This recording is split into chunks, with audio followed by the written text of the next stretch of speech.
Salam dəyərli şagirdlər, xoş gördük sizləri. Bugün sizlərə fonetika bölməsindən dərsimizin ikinci hissəsini izah eləyəcəm. E, Diqqətlə dinləyək. Deməli, dəyərli şagirdlər, biz ən son keçmişdik sizlə eyni cisli qoşa samitli təklicalı sözlər qaydasını. Burada bir neçə qaydamız, bir də eyni zamanda heca və ahəng qanunu bölməmiz qalıbdır. O hissələri də bu hissəmizdə izah eləyəcəm. Başlayaq.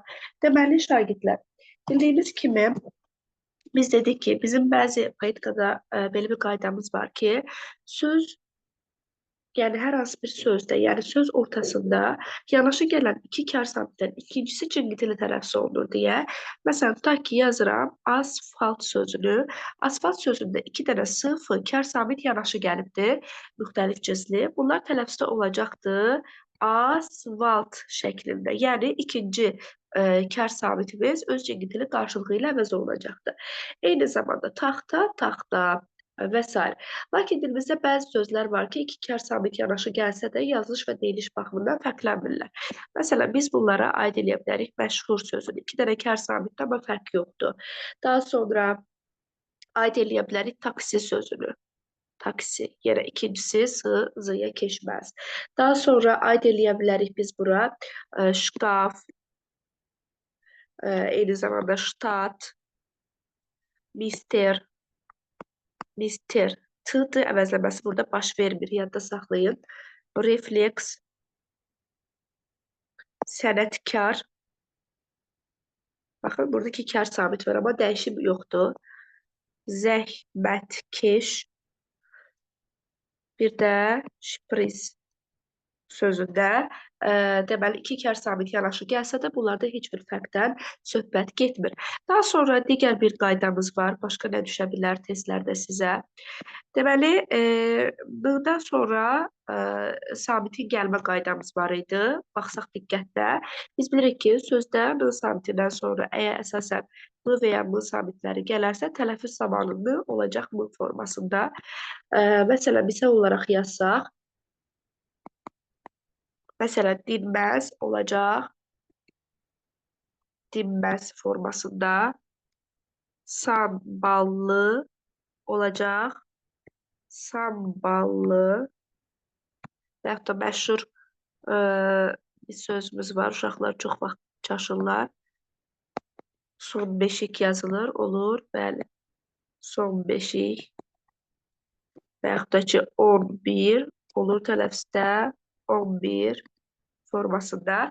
Lakin bizim dilimizdə bəzi sözlərimiz var ki, yadda saxlayın ki, məsələn, hansı sözlərdə elə m ilə yazılır, m ilə də deyilir. Kömbə, kompot,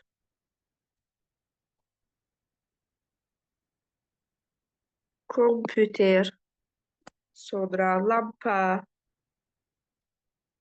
qumbara, sonra ambisiya,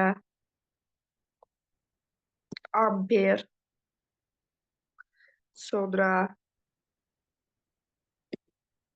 kombinat, kombi, kömbə və s. kimi sözlərimiz var ki, dilimizdə elə m ilə yazılır, m ilə də deyilir dəyərli şagirdlər.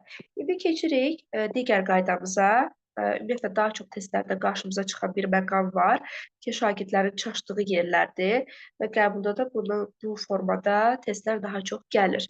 Baxsaq, deməli, şagirdlər, yadda saxlayın ki, bəzi sözlərdə h-t hərf birləşmələri var. Sonra bəzi sözlərdə s-t, ş-t, f-t hərf birləşmələri görəcəksiniz. Bunlarda hansı qaydadan söhbət gedər? H-t hərf birləşməsi tələffüz zamanı bəzi sözlərdə dəyişir, bəzi sözlərdə dəyişmir.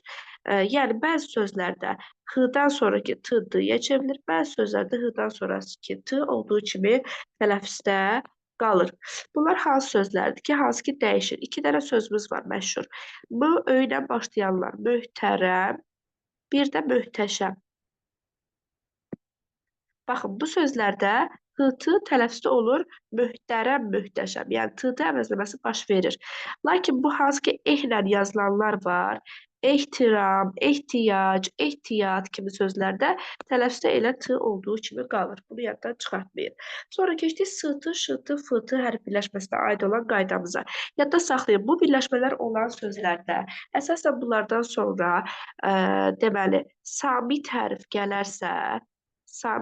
gələrsə, burada t düşəcəkdir. Məsələn, tutaq ki, deyirəm, sərbəstləşmə. Baxın, tələffüzdə belə olacaq. Gördünüz, t-dan sonra sabit gəlibdir. Olacaq sərbəst, t düşür, l-dıya çevrilir. Dəşmə formasında.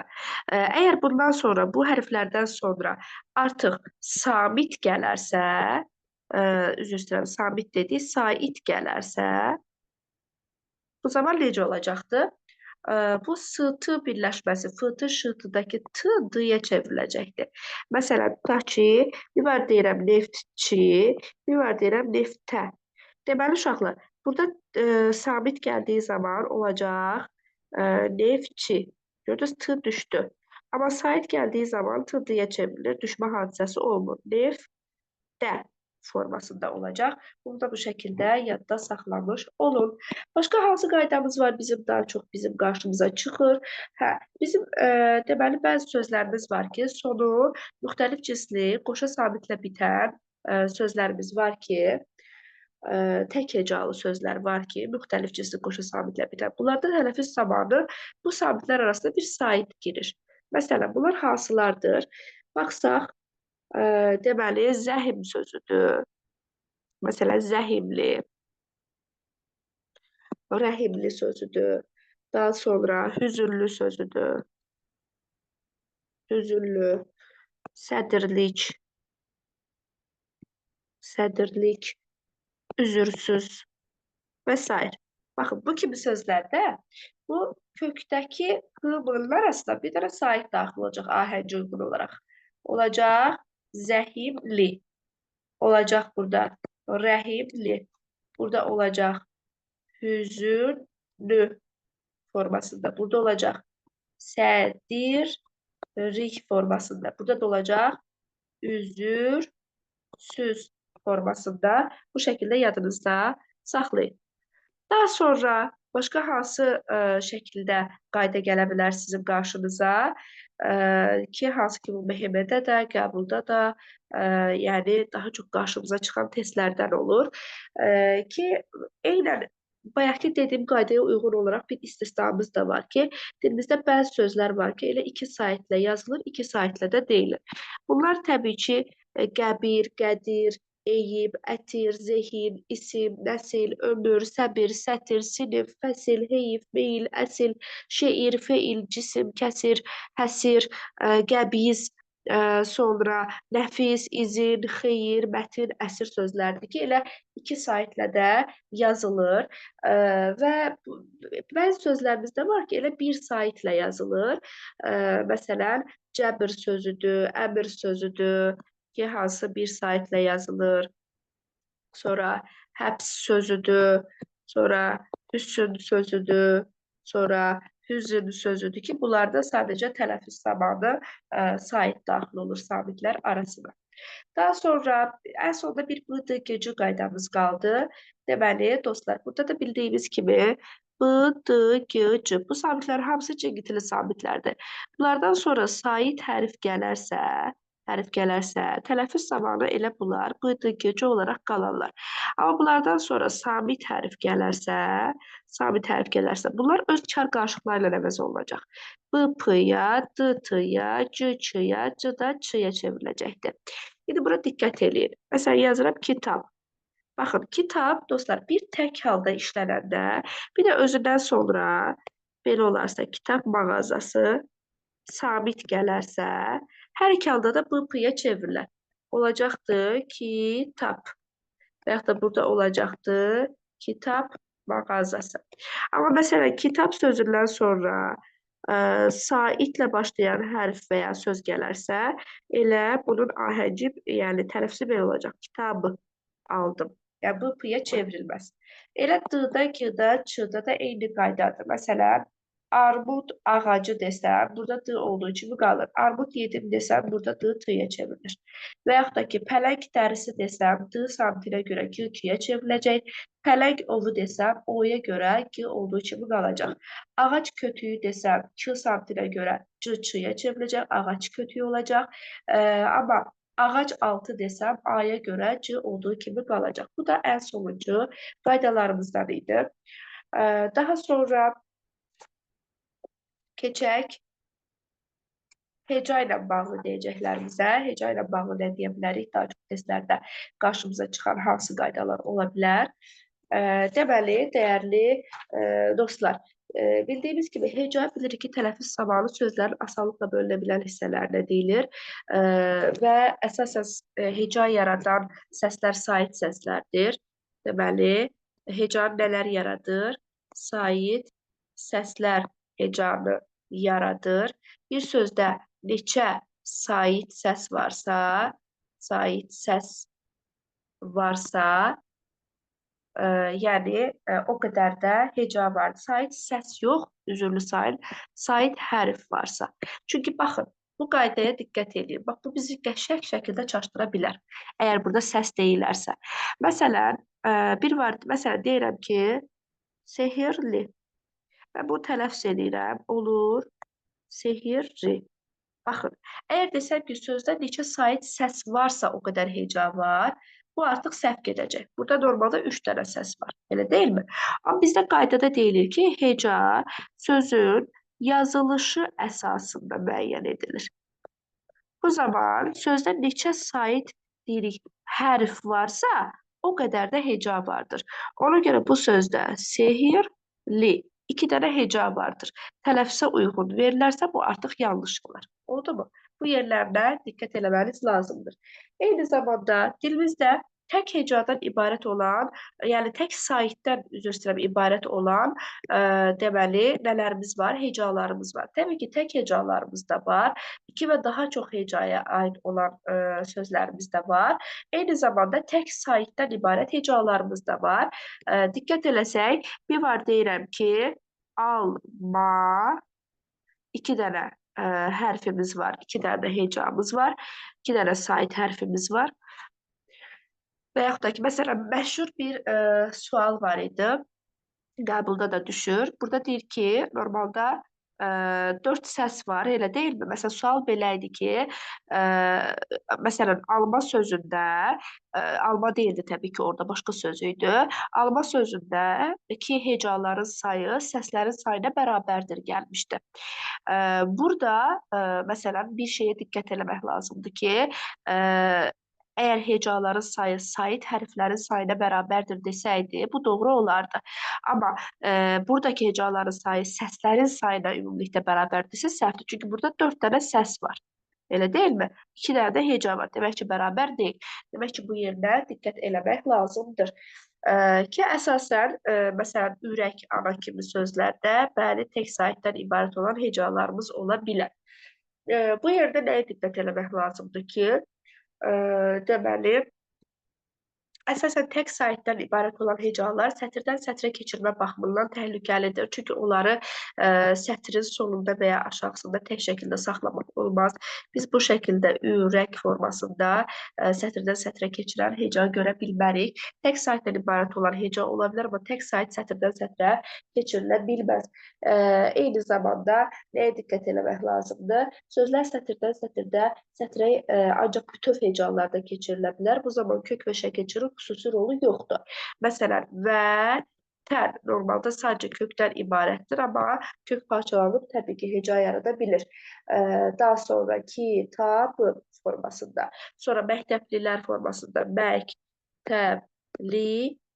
Yəni sözün düzəltmə olması və yaxud da sadə olması hecaya əngəl törətmir. Yəni dediyimiz kimi sətirdən sətrə ancaq bütöv hecalarla keçirilir. Kök və şəkilçinin xüsusi rolu yoxdur burada. Bildiyimiz kimi məktəblilərin desək, məktəblilər, bu zaman r buradan gedəcək, lərin. formasında olacaqdır. Normalda biz bilirik ki, hecab bu şəkildədir. Deməli, sətirdən sətrə keçirərkən də bu şəkildən istifadə oluna bilər. Yəni, hecada və sətirdən sətrə keçirərkən şəkilçilər yerinə görə parçalana bilərlər. Burada heç bir sorun yoxdur. Sadəcə buna nə də diqqət eləmək lazımdır? Söz yaradıcılığında kök şəkilçi ayırarkən. Orada biz artıq şəkilçini deyə bilərik. Əgər uyğun deyilsə, larları biz parçalaya bilmərik. Eyni zamanda başqa nə deyə bilərik bu haqda? Tərkibində eyni cinsli qoşa sabit olan sözləri yeni sətrə keçirərkən qoşa sabitlərdən biri sətrin sonunda, biri sətrin əvvəlində yazıla bilər. Məsələn, rəssam sözündə təbii ki, bu şəkildə olacaq. Burada heç bir problem yoxdur. Eyni zamanda mürəkkəb adların ixtisarlarını parçalayıb sətirdən sətrə keçirmək olmaz. Yadda saxlayın. Məsələn, Azərbaycan Dövlət Pedaqoji Universiteti. Mən bunu sətirdən sətrə adı, PU formasında keçirə bilmərəm. Yəni, bunlar bütöv şəkildə ya yuxarıda, ya da bütöv şəkildə aşağıda yazılmalıdır. Eyni zamanda rəqəmlərə qoşulan şəkilçiləri, müxtəlif qısaltmaları ayırıb yeni sətrə keçirmək olmaz. Məsələn, bunlar hansılardır? Kiloqramdır, litrdir, metrdir, ton kimi sözlərdir ki, santimetr, desimetr, millimetr fərqi yoxdur. Mən bunları biri burada yazıb kiloqramı aşağıda yaza bilmərəm. Bütöv ya yuxarıda, ya da bütöv yeri yoxsa aşağıda yazılacaqdır.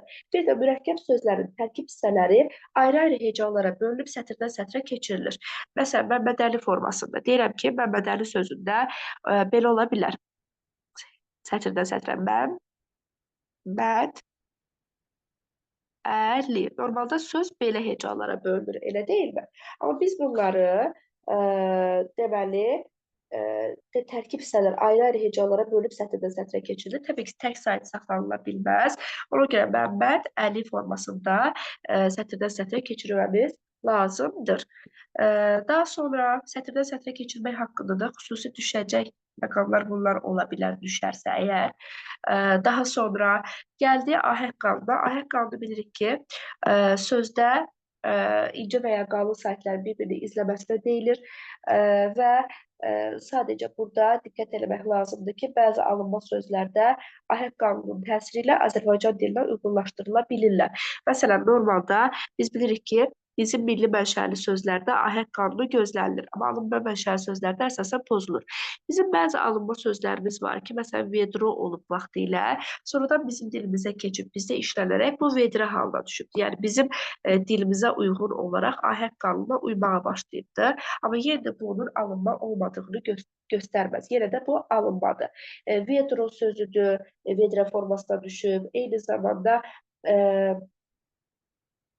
məsələn, dilimizdə ki, məsələn, maşinadır, maşın sözü formasına düşüb, rezina, rezin, qazeta, qazet, adəm, adam, mağazin, mağaza, faidə, fayda, qaidə, qayda formasına düşübdür, amma yenə də bunlar alınma sözlərdir. Dilimizdə bəzi şəkilçilərimiz var ki, bunlar bir variantlıdır ki, hansı ki, bu şəkilçilər sözdə ahəng qanununa tabi olmurlar. Bunlar hansılardır? Bizim milli şəkilçilərimizdən dar şəkilçisidir və yaxud da ki, xana alınma mənşəli şəkilçidir, keş şəkilçisidir, il şəkilçisidir ki, bu sözlər normalda tək deməli, tək formada, yəni bu şəkilçilər deməli, bir variantlıdırlar, amma bunlar ahəng qanununa tabi olmurlar əsasən. Məsələn, ev sözünə qoşular, evdar. Görürsünüz, ahəng qanunu pozur. Deməli, daha sonra məsələn, bərbər ahəng qanunu gözlənilir, amma xana qoşulur, ahəng qanunu pozulur. İnqilab, inqilabi formasında ahəng qanunu pozulur. Yəni, bir variantlı şəkilçilər ahəng qanunu, yəni, bütün şəkilçilərə aid etmək olmasa da, yəni bütün sözlərə aid etmək olmasa da, əsasən ahəng qanunu pozur. Eyni zamanda, dostlar, əsl Azərbaycan sözləri içərisində də ahəng qanununa tabi olmayan sözlərimiz var. Bunlar hansılardır? Bir ikisini yazım qanunlarını deyəcəm. İşıqdır, ilandır, işıq, ilan, ildırım, İlğım, ilıq, inam, işıldamaq, İraq, işartı, elat, tikan, quzey, gedişat, ilxı, islang, sanki kimi sözlər var ki, bu sözlər milli mənşəli sözlərdir, amma ahəng qanunu istisna olaraq pozulur. Bu şəkildə. Bir də Ahəng qanunu səslərlə yarandığı üçün fonetik hadisədir. Kök və şəkilçi arasında da ola bildiyi üçün morfoloji hadisə sayılır. Bu nə deməkdir? Məsələn, əsasən bura diqqət edə bilərsiniz, məsələn, kitablar sözünə.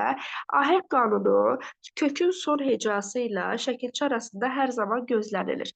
Nəyə görə? Çünki səslərlə ahəng yaradıldığına görə bu fonetik hadisədir. Kök və şəkilçi arasındakı münasibətə görə də morfoloji hadisə.